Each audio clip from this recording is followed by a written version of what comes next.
नमस्कार दोस्तों। आज थोड़ा सेटअप चेंज सा लग रहा है। हमने सोचा कि क्यों ना अपने जो बातचीत होती है, जो हम लोग समझाते हैं, जो कोशिश करते हैं आप लोग को भी समझ में आए, थोड़ा उसको कैजुअल बनाया जाए। कैजुअल केवल इस सेंस में कि हम लोग कैसे दिखते हैं और किस तरह से बातचीत कर रहे हैं, ताकि लगे कि आपके अपने बीच में से कोई बता रहा है और शायद ये आपको बेहतर ढंग से समझने में मदद भी करेगा। जैसा कि आप सबको पता है कि अभी क्रिमिनल लॉ में बहुत सारे चेंजेस किए गए हैं। उसी में पहले क्या था कि कोड ऑफ क्रिमिनल प्रोसीजर, उसमें जो 1973 में बनाया गया था और 1974 1 अप्रैल को वो इम्प्लीमेंट हुआ था। उसको कुछ चेंजेस के साथ नया नाम दिया गया है और वो 1 जुलाई 2024 से लागू हुआ है और इसका नाम है भारतीय नागरिक सुरक्षा संहिता। और चेंजेस की जरूरत भी थी क्योंकि काफी पुराना हो गया था। समय के साथ बहुत सारी चीजें आ गई थी, जैसे कि इलेक्ट्रॉनिक एविडेंसेस उस समय नहीं थे, इंटरनेट वगैरह नहीं था, तो बहुत सारी जरूरतें थी चेंज करने की, तो इसलिए चेंज किया गया। इसके अलावा बहुत सारे रिडंडेंट भी हो गए थे, मतलब रिपीटेशन वाली चीजें थी, उन सबको भी कंसोलिडेट किया गया और फाइनली हमारे सामने आया भारतीय नागरिक सुरक्षा संहिता। तो ये हमारे जिम्मे है। आज हम इसी में जो चेंजेज हुए हैं, खास करके पुलिस अधिकारियों के लिए जो चेंजेज हुए हैं, जो आपके लिए यह जानना जरूरी है, इसलिए क्योंकि जब आप एफआईआर करने के लिए जाते हैं या जब आप पुलिस के सामने कुछ एविडेंसेस के लिए जाते हैं, तो उसमें तमाम तरह की परेशानियां झेलनी पड़ती हैं। तो बहुत सारी ऐसी चेंजेज हुए जो आपको एक सिटीजन के रूप में अवेयर होना चाहिए। तो आज हम इसी के बारे में बात करेंगे। सामने हैं आरूप जी। नमस्कार आरूप जी। तो सबसे पहले आप ये बतलाइए कि लोग जो होते हैं बहुत डरते हैं एफआईआर वगैरह कराने से। डरना तो वैसे नहीं चाहिए, मान लीजिए किसी के साथ दुर्घटना हो जाती है या कुछ मिसहैपनिंग हो जाती है तो बहुत डरते हैं। तो ऐसी स्थिति में लोग जाते हैं पुलिस के पास एफआईआर कराने के लिए। तो क्या एफआईआर संबंधी जो प्रोसेस है, प्रणाली है, उसमें भी कुछ चेंजेस हुए क्या इस संहिता में? देखिए, एफआईआर तो जो फर्स्ट इंफॉर्मेशन रिपोर्ट है कोई भी क्राइम के बाद सबसे पहले जरूरी होता है किसी भी पुलिस स्टेशन में जाके कर। तो पहले से कुछ चीजें चेंज की गई हैं, जैसे कि अब अगर कोई भी जाता है एफआईआर करवाने के लिए, तो जो ऑफिसर इंचार्ज जो उस थाने में है वो उसको इस आधार पे डिनाई नहीं कर सकता है कि वो मेरे ज्यूरिडिक्शन में नहीं आता है, ज्यूरिडिक्शन में नहीं आता है या फिर डिस्प्यूटेड ज्यूरिडिक्शन है, इसका ये कह के उसको अब नहीं ये किया जा सकता है। इसको दूसरे शब्द में हम जीरो एफआईआर भी कहते हैं कि क्योंकि एक देखेंगे आप, थाना का ज्यूरिडिक्शन होता है, उसका क्षेत्राधिकार होता है जिसके अंतर्गत वो आता है थाना। तो अब क्या है कि उनको रजिस्टर कर लेना है एफआईआर को और वो संबंधित थाना को ट्रांसफर कर देगा, लेकिन उसको एफआईआर रजिस्टर करना है। ठीक है। और दूसरी चीज क्या है, वो एफआईआर जो दिए करेगा होता है, उसका क्षेत्राधिकार होता है जिसके अंतर्गत वो आता है थाना। तो अब क्या है कि उनको रजिस्टर कर लेना है एफआईआर को और वो संबंधित थाना को ट्रांसफर कर देगा, लेकिन उसको एफआईआर रजिस्टर करना है। ठीक है। और दूसरी चीज क्या है, वो एफआईआर जो दिए करेगा वो आपका इलेक्ट्रॉनिकली भी है क्या? ये बताना जरूरी है। 173। अरे हम लोग तो इसको रिकॉर्ड ही कर लेने वाले थे। इसको तो हम लोग कर ही देते, अगर आप नहीं रुकते तो कर देते इसको। सही में? हाँ, हम तो उससे नहीं हो रहा है। कोई दिक्कत नहीं है, चलिए ना आगे काट देंगे।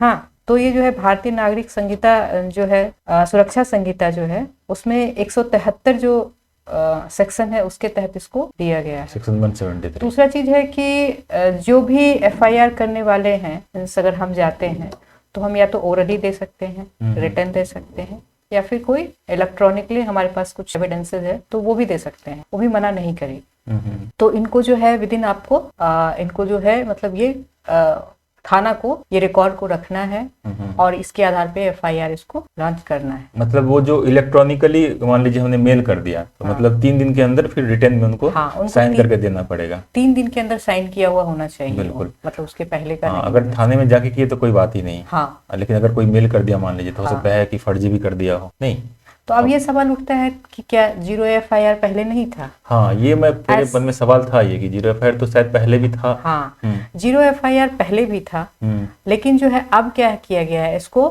मतलब ये मैंडेट किया गया एक तरह से कि आपको लेना ही पड़ेगा, नहीं तो जो संबंधित पुलिस ऑफिसर है जो भी उस थाना का इंचार्ज है उस पर कार्रवाई करने की व्यवस्था की गई है। अच्छा। पहले था कि हाँ ले सकते थे, आप करवा सकते थे, बट अब ये उनको करना पड़ेगा। तो कोई भी अगर एफआईआर करवाना चाहते हैं उनको इस आधार पे मना किया जाता है कि आपके ज्यूरिडिक्शन में मेरा नहीं आता इसलिए हम नहीं लेंगे। तो आप अपने बता सकते हैं कि नहीं, ये जो है अब हमारे जो संहिता है उसमें इस चीज को डाला गया है और आप मना नहीं कर सकते। वो नहीं कर पाए। अच्छा, एक दूसरा सवाल ये था कि वीडियोग्राफी, मतलब मुझे लगता है कि सिर्फ 73 में ये बना होगा कानून, जो कोड ऑफ क्रिमिनल प्रोसीजर है। अच्छा, तो उस समय बहुत ज़्यादा वीडियोग्राफी वगैरह का प्रचलन तो था नहीं। आजकल देखिए मोबाइल में भी रहता है, आजकल करप्शन के बहुत सारे ऐसे केसेस आते हैं कि वो स्टिंग ऑपरेशन हो जाता है। तो मतलब मोबाइल में बहुत सारी सुविधाएं होती हैं, दिखेगा भी नहीं, ऐसे ऐसे कैमरा होते हैं, दिखता भी नहीं है, वीडियोग्राफी हो जाती है। तो क्या अब बहुत सारा जगह ऐसा भी होता है कि डर के मारे मान लीजिए एविडेंसेस नहीं ले पाए, लेकिन छुपा के मान लीजिए वीडियोग्राफी कर लिए, तो क्या वीडियोग्राफी वगैरह की जो चीजें हैं वो भी अलाउ है क्या अब? हाँ, ये जो है इसमें, और या पुलिस ऑफिसर जो है वो भी वीडियोग्राफी वगैरह करेंगे क्या? हाँ यही मैं कह रही हूँ कि इसमें जो है मैंडेट किया गया वीडियोग्राफी का। हम्म। कोई भी जो इन्वेस्टिगेशन और गेटिंग ऑफिसर है वो जाएंगे और वो स्थान का वीडियोग्राफी करेंगे। फिर या फिर जो पोजीशन का, मतलब जैसे जमीन भी किसी का पोजीशन, अपने पोजीशन में पुलिस लेती है, उसका भी वो वीडियोग्राफी होगा। ये मैंडेट कर दिया गया है। किसी भी क्राइम सीन का सबसे इम्पोर्टेंट चीज होता है और उसको रखना पड़ेगा उनके पास एज ए मतलब रिकॉर्ड के रूप में। और इसके लिए चूंकि उनको पुलिस को पहले से ट्रेनिंग नहीं मिली है, तो ये जो है ट्रेनिंग की व्यवस्था भी की जाएगी। और उसके लिए जो है आप देखेंगे एक इलेक्ट्रॉनिक डिवाइस का ये किया जा रहा है, विकास किया जा रहा है। और ये क्लाउड बेस्ड मोबाइल ऐप होगा जिसको ई साक्ष्य कहा जाएगा। अच्छा। और ये जो करेगी संस्था है हमारी national informatics centre for enforcement agency, उसके द्वारा विकास किया जा रहा है।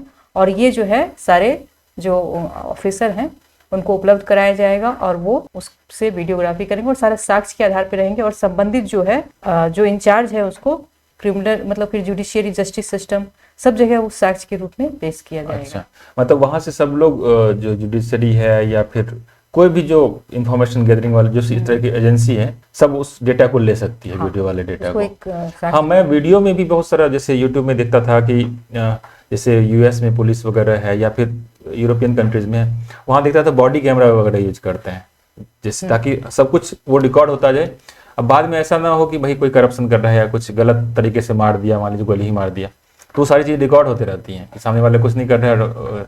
तो उस समय उन लोगों को मैंडेटरी रहता है, जैसे यूरोपियन कंट्रीज और अमेरिकन कंट्रीज में देखते हैं, शायद उसी टाइप की कुछ ये है। हाँ, ना ई साक्ष्य करके। बॉडी कैमरा तो अभी नहीं किया गया, लेकिन एक डिवाइस का दिया जाएगा। हाँ, नाम से स्पष्ट है, मतलब ई साक्ष्य है ना, तो मतलब साक्ष्य के रूप में आपका वो काम करेगा।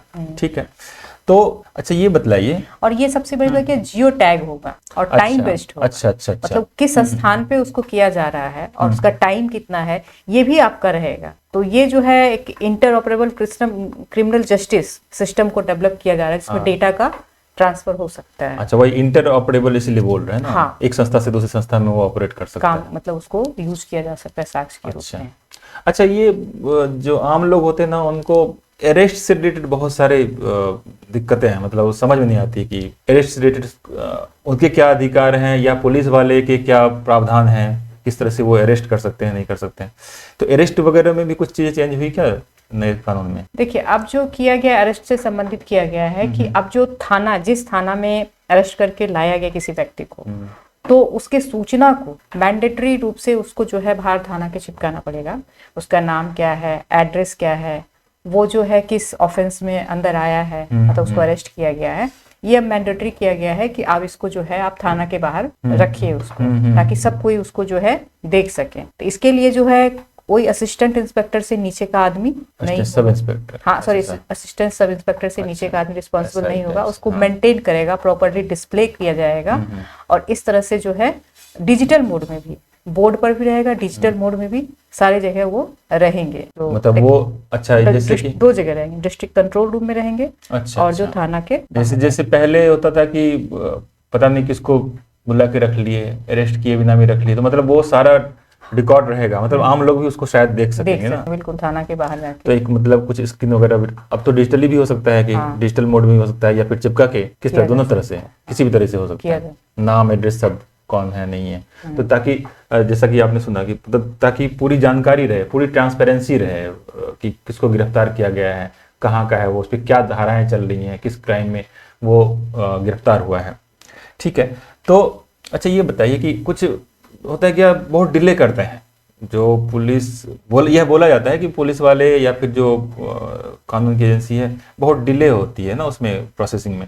अब बोलता है कि जस्टिस डिलेड जो है और जस्टिस जो है वो डिनाइड ही है एक तरह से। तो पुलिस वाले जो जांच करते हैं या रिपोर्ट देते हैं तो उसमें डिले बहुत ज्यादा होता है। तो क्या इस संदर्भ में भी कुछ कानून में कुछ सुधार किया गया है क्या? हाँ, ये किया गया। मैं उससे पहले एक चीज बताना चाहूंगी, ये जो अरेस्टिंग का है उसमें एक और चीज किया गया है। जो फ्रेल हैं या फिर जो सिक हैं, जो एल्डरली पर्सन हैं, उनके संबंधित किया गया कि उनपे कुछ रिस्ट्रिक्शंस लगाएंगे। क्योंकि मतलब उसमें कहा गया है कि डीएसपी से नीचे के रैंक के पदाधिकारी उससे संबंधित जो मतलब अरेस्टिंग का चीज है प्रोसेस को पूरा नहीं करेंगे, वो डीएसपी रैंक के पदाधिकारी ही करेंगे। और तीसरी बात ये कहेगी कि हैंड जो उनको लगाया जाता है, हथकड़ी लगाई जाती है, उस हथकड़ी में भी कुछ मतलब जो अगर जरूरत ना हो, क्योंकि सुप्रीम कोर्ट का गाइडलाइन है कि अगर कोई भाग जाए या फिर अपने को कुछ नुकसान पहुंचाए या किसी व्यक्ति को नुकसान ऐसी अगर संभावना है हाँ, तभी उसी व्यक्ति को आप हथकड़ी लगाइए, नहीं तो मत लगाइए। तो इस तरह से कुछ जो है आपका मतलब लॉ में किया गया है, ताकि एक तो जो ओल्ड पीपल हैं उनको ज्यादा परेशान ना करे। तो कम से कम डिप्टी एसपी रैंक कोई गरीब है और इस तरह का है, कोई वंचित है, जैसे फीमेल है या फिर बच्चे हैं, तो उनको किस तरह से प्रॉपर केयर में किया जाए, इसके लिए भी इसमें व्यवस्था की गई है। अच्छा। और आपने पूछा कि टाइम लाइन का।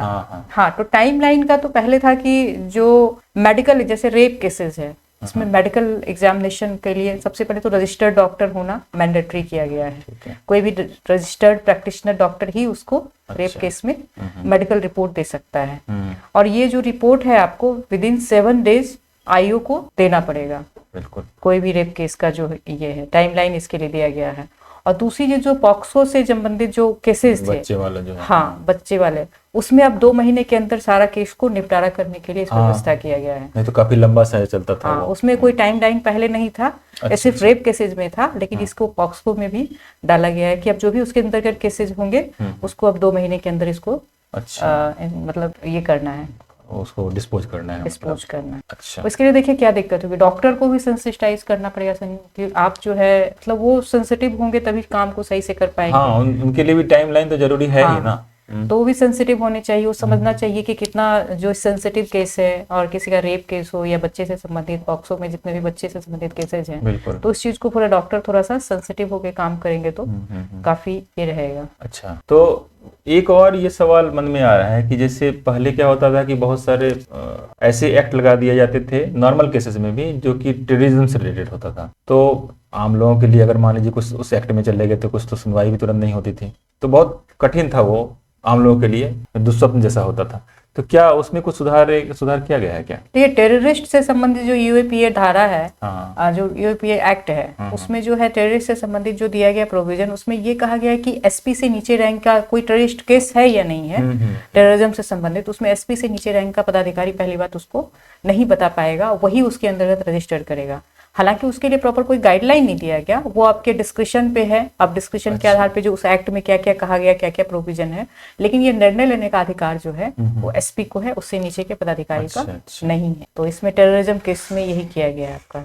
चलिए, तो अभी आपने आरूप जी से सुना भारतीय नागरिक सुरक्षा जो कानून है, संहिता जो है, उसमें बहुत सारी चीजें नई आई हैं जो क्रिमिनल प्रोसीजर कोड था उससे, और ये कहीं ना कहीं आम नागरिकों के हित में है, उनके पक्ष में है, पारदर्शिता को बढ़ावा देने वाला है। और उम्मीद करते हैं कि जो कानून व्यवस्था है, पुलिस व्यवस्था है खास करके, वो भी इस चीज़ों को सेंसिटिव ज़्यादा बनेगी और अच्छी तरह से चीज़ों को इम्प्लीमेंट करने की कोशिश करेगी, ताकि लोगों को दिक्कत ना हो, लोग डरे नहीं पुलिस से, बल्कि उन्हें अपना मित्र समझें और अपनी बात रखें। जब भी उनको दिक्कत होती है तो वो अपनी बात रखें और उनका सही तरीके से उनके जो मैटर्स हैं वो डिस्पोजल हो। तो इस वार्ता के लिए आरूप जी का बहुत बहुत धन्यवाद। पहले एक चीज और बताना चाहूंगी मैं कि इसमें जो है ये होम मिनिस्ट्री के अंतर्गत आता है। कौन सा? ये जो कानून है ये मिनिस्ट्री ऑफ होम अफेयर्स के अंतर्गत आता है, और जो ये डिपार्टमेंट है डिपार्टमेंट ऑफ इंटरनल सिक्योरिटी के अंतर्गत आता है। चलिए, ये आप लोग नोट कर लीजिए जरूर कि जो ये संहिता जो बनी है, या पहले भी जो कोड ऑफ क्रिमिनल प्रोसीजर था 73 वाला, या अभी जो भारतीय नागरिक सुरक्षा संहिता जो है, वो होम मिनिस्ट्री के अंतर्गत आती है। और दूसरी चीज आपने बताई इंटरनल सिक्योरिटी डिपार्टमेंट। प्रत्येक मिनिस्ट्री के अंदर डिपार्टमेंट होता है, उसी तरह इंटरनल सिक्योरिटी डिपार्टमेंट होता है, उसके अंतर्गत में आती है। ये आप लोगों को अगर कोई एग्जाम देने वाले हों आप लोगों में से तो उनके लिए नोट कर लीजिए, महत्वपूर्ण है, ये हो सकता है कि पूछा भी जाए। अब बाकी जानकारी के लिए तो सब लोगों का स्वागत है। तो आप लोगों को अगर कोई सवाल हो या किसी और भी चीज़ों से की जानकारी चाहिए, किसी पर्टिकुलर टॉपिक पे भी चाहिए, तो आप पूछ सकते हैं, कमेंट सेक्शन में लिख सकते हैं और हम लोग कोशिश करेंगे कि उसका जवाब दें जब भी समय मिलेगा हम लोगों को। धन्यवाद। धन्यवाद।